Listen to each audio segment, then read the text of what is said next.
Bem-vindos de volta a mais um Capítulos de um Novo Eu, e você já sabe, a gente está lendo esse livro aqui maravilhoso, Mais Esperto que o Diabo, e hoje a gente está no 7º capítulo. Isso.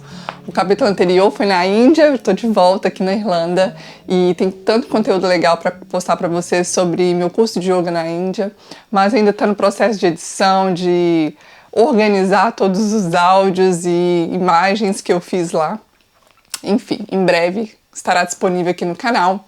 E eu queria agradecer muito a todas as pessoas que estão acompanhando a leitura desse livro e tiveram paciência aí de esperar uns 3, 4 fins de semana para poder ler, né, o 6º capítulo. E também eu estava ouvindo partes do... Na verdade, quando eu estava editando, né, eu percebi que aconteceu alguma coisa no áudio que ficou arrastando a minha voz. Eu não sei o que aconteceu exatamente. Na gravação de hoje eu já conferi, chequei, tá tudo ok, mas eu realmente não sei o que aconteceu. Não sei se você que está acompanhando a leitura do livro percebeu, mas eu, como edito os meus próprios vídeos, eu percebi que estava arrastando um pouquinho, mas eu não quis descartar aquela gravação, porque foi uma gravação muito especial para mim, porque eu estava num lugar maravilhoso, fazendo uma das coisas que eu mais amo, que é o yoga, e eu realmente queria ter o registro da leitura daquele livro no canal, naquele lugar.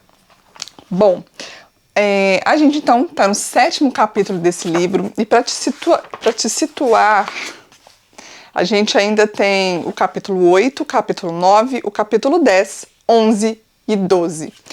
E termina no capítulo 12 o livro. Deixa eu conferir. Bom, então vamos lá, porque essa leitura é muito, muito forte, né, gente? Bom, a gente começa aqui com a pergunta do autor, né, perguntando para o diabo o seguinte. Seguidamente, fica imaginando por que a sua oposição, que nós humanos chamamos de Deus, simplesmente não aniquila você. Você sabe me dizer por quê? Porque a força é tanto dele quanto minha. Essa força está tão disponível para ele quanto está para mim. E é exatamente isso que venho tentando fazer você entender.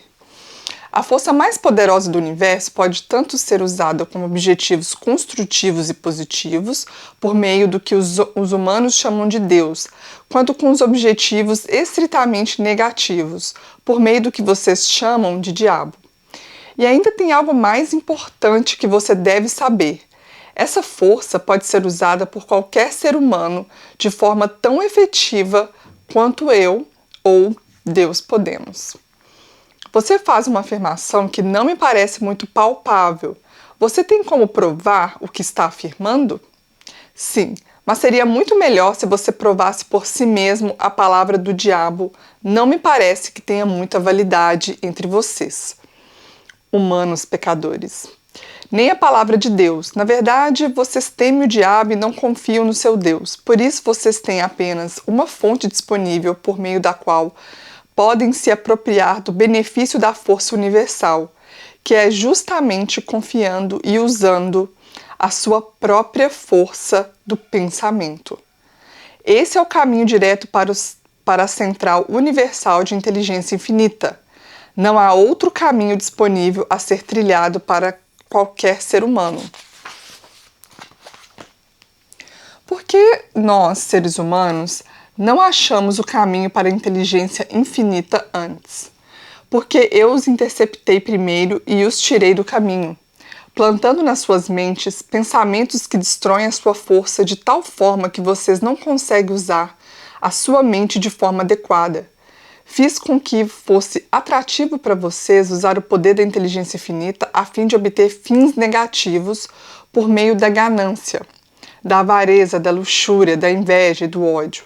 Lembre-se, a sua mente atrai aquilo que ela mais enfatiza. Para mantê-los longe de minha oposição, tudo o que eu tinha que fazer era alimentá-los com pensamentos que fossem úteis à minha causa. Dá uma raiva, né, gente? Pelo amor de Deus. Dificultando o nosso rolê aqui na Terra, que já não é fácil, né? Ai, a gente é muito corajoso de encarnar. Fala sério. Se eu estou entendendo, o que você quer dizer é que nenhum ser humano precisa temer o diabo ou se preocupar em bajular Deus? É precisamente isso. Essa admissão pode afetar minha reputação, mas também ao mesmo tempo pode atrapalhar a minha oposição, já que ela abre espaço para enviar mais humanos diretamente para a fonte de toda a força. A gente fará com que se obtenham resultados indesejados. Pegue a simples ilustração do clima, por exemplo. Qualquer um pode ver e entender que a natureza força cada ser humano e cada elemento da matéria a ajustarem-se ao seu clima. Nos trópicos, ela cria árvores que dão frutos e reproduzem. Ela força as árvores a ajustarem-se ao seu sol escaldante. Ela as força também a formarem folhas especialmente feitas para proteção contra os raios de sol. Essas mesmas árvores não poderiam sobreviver se fossem removidas para regiões árticas, onde a natureza estabeleceu um clima totalmente diferente. Nos climas mais frios, ela cria árvores que são ajustadas para sobreviver e se reproduzir, mas elas não poderiam sobreviver se fossem transplantadas nas regiões tropicais. Da mesma maneira, a natureza abriga os seus animais, dando a cada um deles um tipo de clima diferente, um tipo de cobertura para que eles tenham conforto e sobrevivam nesse clima. De uma maneira similar, a natureza força na mente dos homens todas as influências que este recebe do seu ambiente e que muitas vezes são mais fortes do que os próprios pensamentos dos indivíduos. As crianças são forçadas pela natureza a receber influência de todos à sua volta, a não ser que seus próprios pensamentos sejam mais fortes que essas influências. A natureza estabelece um ritmo definido para cada ambiente, e tudo dentro desse ritmo é forçado a entrar em sua frequência. O homem sozinho tem o poder de estabelecer o seu próprio ritmo de pensamento, considerando que ele exercita esse privilégio antes de o ritmo hipnótico ser forçado sobre ele as influências de seu ambiente. Todas as casas, todos os tipos de negócio, toda cidade, vilarejo, cada rua, centro comunitário tem o seu próprio definido e discernível ritmo. Se você deseja conhecer a diferença que existe na frequência de ritmos das ruas, dê uma caminhada na Quinta Avenida em Nova York e depois desça uma rua em direção aos bairros pobres. Todas as formas de ritmo tornam-se permanentes com o tempo. Cada indivíduo tem o seu próprio ritmo de pensamento? Sim, essa é precisamente a maior diferença entre os indivíduos. A pessoa que pensa em termos de poder, sucesso, opulência, define um ritmo tal que atrai essas possessões desejáveis. A pessoa que pensa em termos de miséria, escassez, fracasso, desencorajamento e pobreza atrai essas influências indesejáveis. Isso explica porque tanto o sucesso quanto o fracasso são resultados do hábito. O hábito estabelece o ritmo do pensamento. E esse ritmo atrai o objeto, que por sua vez representa os pensamentos dominantes. O ritmo hipnótico, por acaso, é algo que se aparece com um ímã que atrai coisas que têm uma afinidade magnética? Isso está correto? Sim, está correto. Esse é o motivo de que, porque todos aqueles que são orientados para a pobreza acabam acumulando-se nas mesmas comunidades. Isso explica aquele velho adágio: a miséria adora a companhia. Isso também explica porque as pessoas que começam a se tornar bem-sucedidas em qualquer tarefa acham que o sucesso multiplica com muito menos esforço e conforme a passagem do tempo. Todas as pessoas bem-sucedidas usam o ritmo hipnótico tanto conscientemente quanto inconscientemente, esperando e exigindo o sucesso. A exigência torna-se um hábito, o ritmo hipnótico toma conta do hábito e a lei da atração harmoniosa a traduz no seu equivalente físico. Em outras palavras, se eu sei o que eu quero da vida, peço deliberadamente e apoio o meu pedido com total consciência e desejo pagar o preço. E apoio o meu pedido com total consciência e desejo pagar o preço que a vida cobrar para conseguir o que quero e ainda recuso aceitar quaisquer substitutos, a lei do ritmo hipnótico tomará conta dos meus desejos e me ajudará, pelos meios lógicos e naturais, a transformar esses desejos em realidade física. Isso é verdade? Isso descreve como a lei trabalha. A ciência estabeleceu provas irrefutáveis de que as pessoas são o que são devido a dois fatores principais: a hereditariedade e a influência do ambiente. Elas trazem consigo, ao nascer, uma combinação de todas as qualidades físicas de seus numerosos ancestrais. Após chegarem aqui, elas atingem a idade da autoconsciência e daquele momento em diante elas formam suas próprias personalidades e mais ou menos definem os seus destinos no planeta como resultado das influências dos ambientes às quais elas estão sujeitas, especialmente as influências que as controlam durante a sua infância. Esses dois fatos foram tão bem estabelecidos que não há o menor espaço, mesmo para qualquer pessoa inteligente, questioná-los. Como pode o ritmo hipnótico mudar a natureza de um corpo físico que, por sua vez, é uma combinação de milhares de ancestrais que viveram e morreram antes de terem nascido? Como pode o ritmo hipnótico mudar a influência do ambiente em que se vive?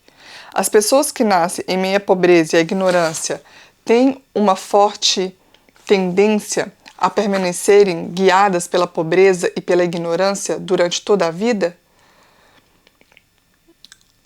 O que se é que é possível pode o ritmo hipnótico fazer sobre isso? O ritmo hipnótico não pode mudar a natureza do corpo físico que se herda ao nascer, mas ele pode e modificará, mudará, controlará e fará permanentes as influências ambientais que estiverem à nossa volta. Se entendi o que você quer dizer, das duas uma, ou o ser humano é forçado pela natureza a aceitar e tornar-se parte do ambiente que ele escolhe, ou as forças do ambiente são impostas sobre ele. Isso está correto?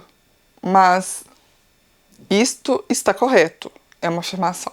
Mas há modos e meios pelos quais o indivíduo pode resistir às influências de um ambiente que ele não deseja aceitar, e há também um método pelo qual se pode reverter a influência do ritmo hipnótico partindo do negativo para se alcançar resultados positivos. Você quer dizer que existe um método definido pelo qual o ritmo hipnótico pode ser utilizado para servir em vez de destruir? É exatamente isso que eu quero dizer. Diga-me como esse fantástico fim pode ser obtido. Para que a minha descrição seja de algum valor prático, ela necessariamente terá de ser longa, porque terá que cobrir os 7 princípios da psicologia, os quais devem ser entendidos e aplicados por todos aqueles que desejam usar o ritmo hipnótico para ajudá-los a forçar a vida a lhes trazer aquilo que realmente querem. Então, divida sua descrição em 7 partes, cada uma delas contendo uma análise detalhada dos 7 princípios com instruções simples para a sua aplicação prática. Gente, acredite ou não, mas aqui termina o 7º capítulo. O 7º capítulo é muito curto. Se eu soubesse, tinha lido ele lá na Índia. Porque geralmente os capítulos são bem longos. Nossa, muito curtinho. Tô nem acreditando que acabou. Tô até conferir, porque é isso mesmo, ó. Essa página e dona. Bom, eu acho que agora vai ficar muito legal, porque o próximo capítulo, ele vai ensinar a gente como se livrar desse ritmo hipnótico, que inclusive, gente, eu quero ler de novo o capítulo 6 aqui, né, sozinha, estudar o capítulo 6, porque o diabo deu uma chave pra gente aqui, falando que o ritmo hipnótico precisa ser estudado. Então eu quero reler ele e quero... que já sabe, né? Quanto mais a gente lê, mais a gente consegue encontrar coisas que às vezes passa batido, né? Bom, aqui fica o 7º capítulo. Gratidão demais por estar aqui acompanhando a leitura desse livro incrível, que tem um poder sim de transformar a nossa vida, mas é muita coisa para colocar em prática, eu sei disso, e tem que fazer algumas anotações e ir praticando ao longo do tempo, quem sabe até assistir de novo todos os capítulos, ou comprar o livro, ler o livro também, né? Fazer marcações, isso também ajuda a gente a absorver ainda mais. E gratidão imensa, e eu te vejo no próximo vídeo, no 8º capítulo, onde ele vai descrever essas 7 partes, cada uma delas contendo uma análise detalhada desses 7 princípios aí pra gente ficar livre do ritmo hipnótico.